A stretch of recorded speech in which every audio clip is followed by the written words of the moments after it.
একটি পাখির মাধ্যমে হাজার হাজার মানুষ ইসলাম ধর্ম গ্রহণ করেছিলেন। এই ঘটনাটি সুলেমান আলাইহিসসালামের ঘটনা। নবী সুলেমান আলাইহিসসালামের একটি বিশেষ পাখি ছিল, যার নাম ছিল হুদহুদ পাখি। এই পাখিটি আকাশে উড়তে উড়তে নতুন একটি রাজ্যে চলে যায় এবং সে রাজ্য থেকে ফিরে এসে সুলেমান নবীকে বলে, আমি আপনার জন্য এমন একটি সংবাদ নিয়ে এসেছি যা আপনি জানেন না।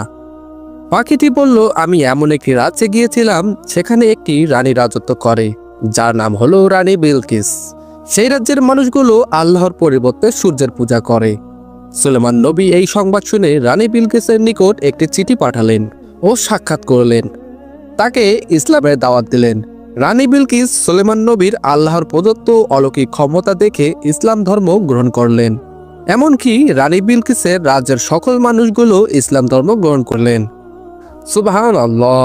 হুদহুদের মতো একটি ছোট্ট পাখির মাধ্যমে একটি পুরো রাজ্য শিরক থেকে মুক্তি পেল।